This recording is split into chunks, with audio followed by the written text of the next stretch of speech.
Well, it's another Saturday, off doing these chores, so which means it is time to hustle and flow. It's time for another carpool confession, and kind of thought this one out just a little bit. And somebody a few weeks ago said something to me, and they called me up from YouTube, and they were going like, you know what? I keep looking at all these YouTube videos, and it seems like all you realtors are saying the exact opposite. I got some realtors who are saying, you know, the market is great.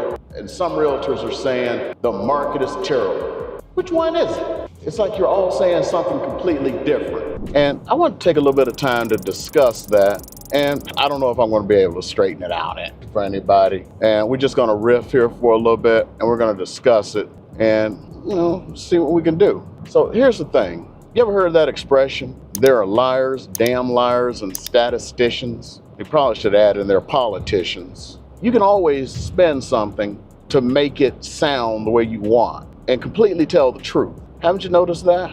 Well, I can always, or at least anyone can always twist statistics. Haven't you noticed the way politicians say things? I mean, just look at our current political situation. It's the same thing in real estate. I saw an article just the other day that 53% of American households, the value of their homes dropped last month. You know what? Probably 100% true on that. Probably 100% true. But what does that mean? So that's a very, very negative headline. It's alarming. But what if I said, well, the average American has doubled? I mean, I don't know if that's true or not. The average American has doubled their home value in the last X number of years. That could be 100% true. Have you noticed that both of those are completely different and yet are true? So how could they both be true? One's extremely positive, one is extremely negative. And this is what I'm talking about. So let's say you bought a house and you bought it in, let's say 2012. Let's just make the number up. I mean, that's the bottom of the market for most places in the US. And you bought it for, let's say here in Vegas, $130,000. What's that house worth right now? Right now. That house is worth almost $500,000. Yeah, really. Okay, you bought a house for $130,000. It's worth $500,000 right now. Well, last month the value of the house went down. It's now worth, let's say $480. Making numbers up. I'm just trying to give it, an illustration. Okay, your $500,000 house is now worth $480. You bought it for $130. Now, the person who put out the negative article saying that your house dropped, and I know you feel it because it's like when your stocks drop, but they were worth a whole bunch. You're going, oh my goodness, I lost so much money. I lost $20,000 this month. But you're not looking at the fact that you bought it for $130 and it's now worth $480. If it hadn't gone up so much and, it was worth $460 the month prior and it was worth $480, now you'd be talking about it went up $20,000, but you're talking about it went down by 20. So you have to think about relativity, where it came from and where it's at now. I got an example. This is back when I was still on active duty. I just gotten into real estate. I started real estate 2 years prior to retirement. Remember this guy in my squadron? He would have been my first listing. So it's kind of a tale of two houses. There's another guy in my squadron who's PCSing out, going back to fly strike eagles. And he bought his house in 2012. First guy I was talking about bought his house in 2010. About equivalent houses and what they were worth at the time. Now, this guy, second guy, got an offer on his house for X amount, and he was going to walk away with a certain amount. And the first guy, when I told him what his house was worth, based on what he had paid for the house, he's going like, for the second guy, it's like, well, I would like what this guy cleared on his house. I'm like, well, he bought at this time where he paid less money for his house, and plus, he bought in 2012 at the bottom of the market. You bought in 2010. So the housing market did this and then came back up. So when he gets his PCS orders, he's selling right here, from here, you're here to here. And all he could talk about was, I want to get the same amount, and clear the same amount that old boy did. It's like, no, that's not how it works. You can't clear the same amount. And this is kind of the same thing. It's when you bought, what it's worth now, it's the delta between the two. And that's what we're talking about. I can give you a statistic that says, yes, the price of the home has dropped from 500 to 480. That's great, but what did you pay for the house? That's what matters. Again, I keep using that example from my youth, the radio commercials that we always listen to from Booker T. Washington Insurance. It's not what you make, it's what you get to keep. That is what matters. And that's why one person can say something very negative, and it's according to what they're trying to do. Now remember, when it comes to news, what's that old saying? When it bleeds, it leads. News always wants to put out something negative. I notice if I do a video and it has a negative spin to it, I get way more views on it because it matches with the cognizant bias of folks. Because if you're looking to buy, guess what? You want to hear negative news because you want to buy at the bottom of the market. If you're a seller, you want to hear all the positive news. I can remember this one time I was, kind of working with this, possible buyer, and I don't know, the reality wasn't like working for old boy. Guy was from Eastern Europe. I believe he was Serbian. I normally don't like to do accents, but today maybe I'll do it. One time I was told I did a dead-on correct Serbian accent, but I don't know if I can do an accent today. Let me try it. So he is the average price of a house at the time, median price is about $240 or so. Actually, I think it was closer to $300.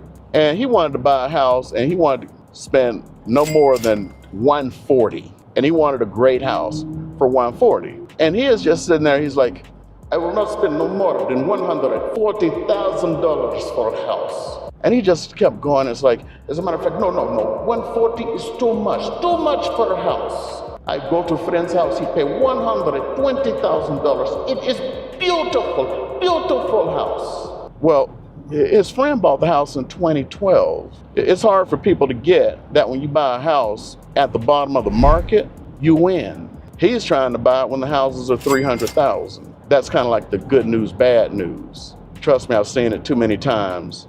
The people who bought at 120, when they come to sell, especially right around now and stuff, they're going like, well, no one's going to steal from me.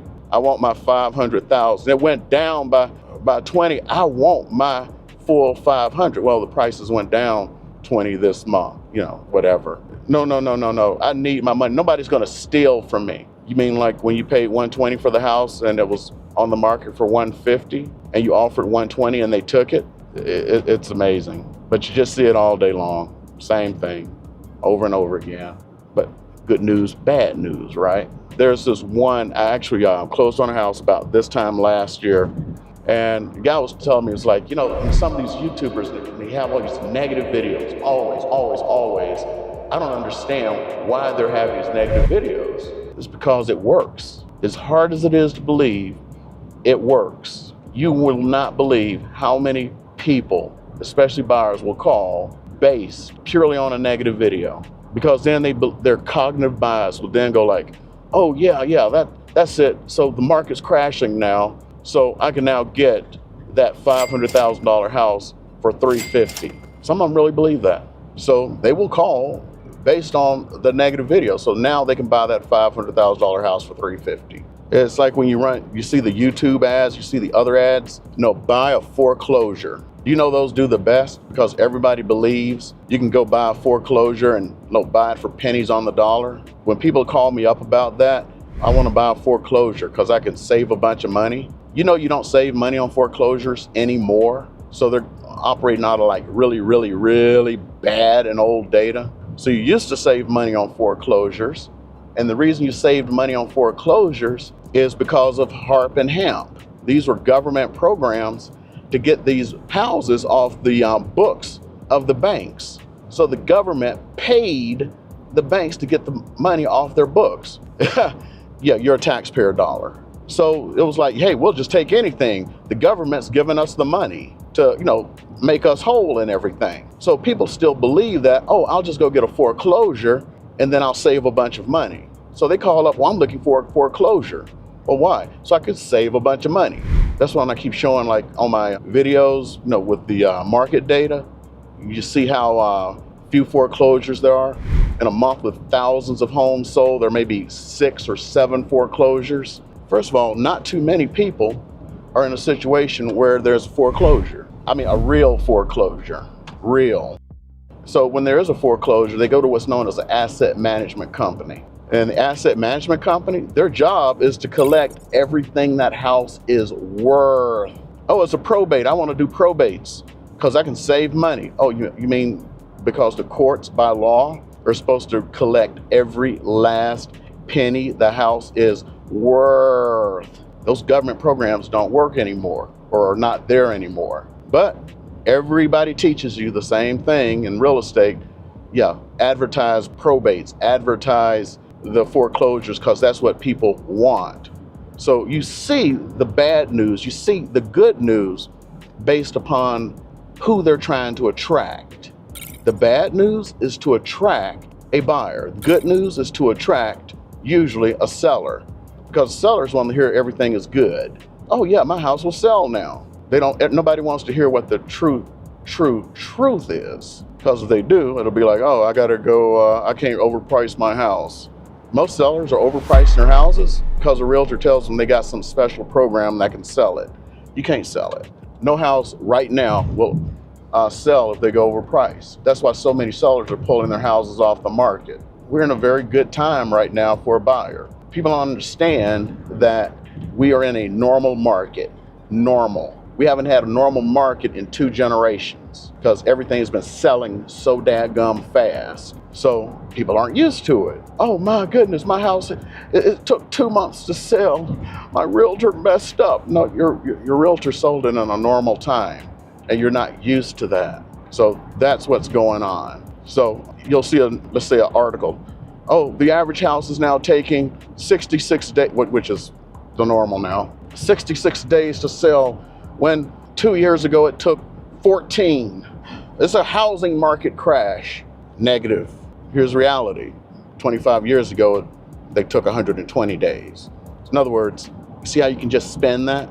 So hopefully that kind of answers why you can see negative news and positive news at the same time, because somebody is spinning it to what they want. It's kind of like, I don't have a sponsorship for these people. They're always, hawking this ground news thing because they want you to see the bias, because a lot of this stuff is political bias now. There's this one, I saw this one time where it showed, it was in Iraq, and they showed this picture, and it was a picture of an Iraqi prisoner, and one picture showed the Iraqi prisoner being given water. Then there was a picture of a soldier holding a gun to his head. Well, the one with the soldier holding a gun to the prisoner's head was ran in the liberal media. The one with the soldier being given water was shown in the conservative media.